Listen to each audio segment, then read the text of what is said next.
प्रणाम प्यारे गुरुजी, प्रणाम प्यारी गुरु माँ, प्रणाम आप सभी को। मैं संदीप सखा मयूर दिल्ली से।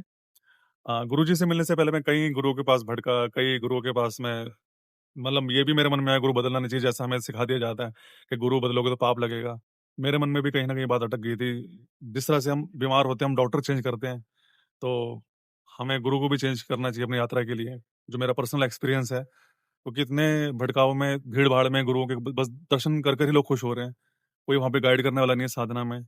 गुरुजी से मिलने के बाद ऐसा लगा कि जैसे सारी तलाश मेरी खत्म हो गई हो, और गुरुजी से मिलने से पहले मैं परमात्मा से एक ही प्रार्थना करता था कि निराश होकर कि काश ऐसा कोई गुरु होता, काश ऐसा कोई अवतार होता, जैसे भगवान कृष्ण हुए, भगवान शिव हुए, गुरु नानक जी हुए, वो सब तो पृथ्वी पे और चले गए। ऐसा कोई गुरु है नहीं क्या इस पृथ्वी पर, जो मैं भी उनसे मिल सकूँ।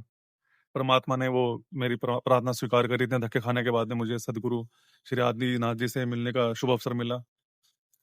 गुरु के दर्शन करना ही जहाँ बहुत सौभाग्य की बात होती है, तो वो वहाँ पे भी गुरु जी का इतना प्रेम, वो अपने साधकों के साथ ही खाना खा रहे हैं, अपने हाथों से खाना बनाकर उनको खिला रहे हैं। और जो अपने साधकों के प्रति पूरा समर्पित है, ऐसा गुरु कौन हो सकता है? जो अपने साधकों के लिए कहे कि तुम मेरे सर का सरताज हो, तुम मेरे परमात्मा हो। ऐसा कोई गुरु हुआ ही नहीं जिसने इतनी बड़ी बातें बोली हों। यहाँ तक ये भी कि तुम ही परमात्मा हो, तुम ही शिव हो। तो ये भटकाव तो खत्म ही हो गया गुरुजी से मिलने के बाद में। बाकी गुरुजी से मैंने एक बात पूछी थी कि परमात्मा कैसा होता है? कैसा होता है दिखने में? क्या है परमात्मा? गुरुजी ने मुस्कुराते हुए यही कहा था कि मेलोडी खाओ और खुद जान जाओ। गुरुजी से मिलने के बाद काफ़ी साधनाएँ करी, ऑनलाइन, ऑफलाइन सब साधनों में कुछ ना कुछ सीखने को मिला। अच्छे-अच्छे एक्सपीरियंस होते चले गए। और जब शक्तिपात का शिविर हुआ, तो शिविर में गुरुजी ने जब अपनी कृपा से वो शक्तिपात किया, तो ऐसा लगा कोई एक शक्ति है ऐसा जिसने मुझे भीतर ही सब कुछ एकदम सक कर लिया, अंदर खींच लिया बिल्कुल इतनी तेजी से। और एक नीला प्रकाश दिखना, वो दिव्य प्रकाश, और शरीर कंट्रोल नहीं हो रहा था, इतनी ऊर्जा थी कि शरीर भी कंट्रोल नहीं हो पा रहा था। मेरी जगह गुरुजी बैठे हुए थे। मेरे शरीर का कोई अस्तित्व था ही नहीं वहाँ पे। मेरे क्राउन चक्रा चक्रा के ऊपर विराट गुरुजी के इतने विराट चरण देखे मैंने पहली बार पूरे ब्रह्मांड में, सिर्फ और सिर्फ विराट चरण उनके। और सब कुछ भीतर ही था, जो सारा बाहर हम देखते हैं, सारी प्रकृति में जो प्रेम है, सब सब कुछ भीतर ही है, सारा प्रेम ही प्रेम फैला हुआ है। वो वातावरण इतना सुगंधित था, इतनी खुशबू कि उससे बाहर आने का मन ही नहीं करता। असीम शांति, जहाँ कोई वासना नहीं थी, जहाँ ना क्रोध, ना अहंकार, ना काम वासना, ना कोई इच्छा। सिर्फ और सिर्फ गुरु कृपा और गुरु प्रेम ही था, जो लग रहा था कि बस ये इसी में मैं डूब जाऊँ, इसी में बस मैं बना रहूँ, ये लाइफ टाइम तक बना रहे। तो मैं इतना ही कहूँगा कि जितनी परमात्मा को पाने के मार्ग में इतनी कठिनाई है, इतना कठिन है उसको पाना। हम जन्मों-जन्मों भी तपस्या कर ले, कुछ नहीं होने वाला। हम लाखों जन्म तपस्या शायद करके भी आ रहे हैं। अगर कुछ नहीं होने वाला, अगर सद्गुरु श्री आदिनाथ जैसा गुरु ना हो इस पृथ्वी पे, जो अपनी करुणा और प्रेम से आपको एक झलक दिखा दे और अपनी गाइडेंस से वो आपको परमात्मा भी बना दे,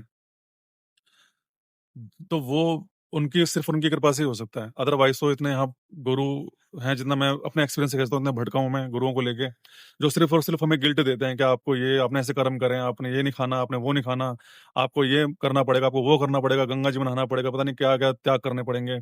और गुरुजी ऐसा कुछ भी नहीं कहते, वो सिर्फ़ हमें स्वीकार कर लेते हैं। उनका स्वीकार करने के कारण ही मैं ये कृपा पा सका। और इस बीच मैंने इतनी गलतियाँ करी हैं, उन गलतियों को भी गुरुजी ने हमेशा मुझे माफ़ करा और हमेशा मुझे गाइड करा है, जिसके लिए मैं गुरुजी का जितना धन्यवाद देना चाहूँ, मेरी तो औकात नहीं है, मेरी में ऐसी कोई बात नहीं है कि मैं उस परमात्मा की झलक पा सकूँ।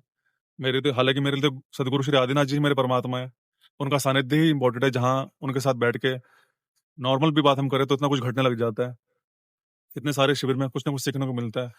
तो गुरुजी का सानिध्य ही बहुत महत्वपूर्ण है, जो मुझे लगता है कि बस जितना जीवन का समय है, एक-एक पल गुरुजी के सानिध्य में बीते। और आप भी थोड़ी-सी श्रद्धा और प्रेम के साथ एक बार जुड़ के देखिए गुरुजी के साथ, आपको विराट मिल मिल जाएगा। प्रैक्टिकली है वहाँ पे, कोई आडंबर नहीं है, कोई दिखावा नहीं है, कोई दकियानुसी बातें नहीं है, कोई आपको गिल्ट में नहीं डाला जा रहा। सबके यहाँ पे अपने-अपने एक्सपीरियंस हैं, और वो एक्सपीरियंस शब्दों से बढ़कर हैं, जो इतने आनंदित कर देते हैं, वो आप शब्दों में बता भी नहीं सकते हैं। मैं बस इतना ही कहना चाहूँगा कि थोड़ी-सी हिम्मत मैंने की गुरु बदल कर, और उसके रिज़ल्ट जो मुझे मिले हैं, वो एक्सपीरियंस जो मेरी लाइफ़ में चेंज आया है, वो आपके अंदर भी आ सकता है, अगर आप भी भटक रहे हैं मान्यताओं में, गुरुओं में, और आपको वो दिव्य आनंद और दिव्य प्रेम नहीं मिल रहा है, तो एक बार आप हिम्मत करके सद्गुरु श्री आदिनाथ जी से जुड़िए। क्योंकि मैं अपने अनुभव से कह सकता हूँ, इतना भटकने के बाद ये कह सकता हूँ कि इस समय के पृथ्वी पर जीवित और एकमात्र महाअवतार सद्गुरु श्री आदिनाथ जी हैं, जो अपनी करुणा और प्रेम से आपकी परमात्मा की यात्रा को बिल्कुल सरल बना देते हैं और अपनी कृपा से आपको झलक भी दे सकते हैं और आपको गाइड भी कर सकते हैं।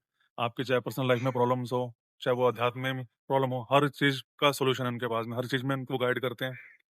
और धन्यवाद गुरु जी का और गुरु माँ का, जिन्होंने मुझे स्वीकार करा, इतनी कृपा देने के लिए, इतना प्रेम देने के लिए और बहुत-बहुत सारा प्रेम आप सभी को।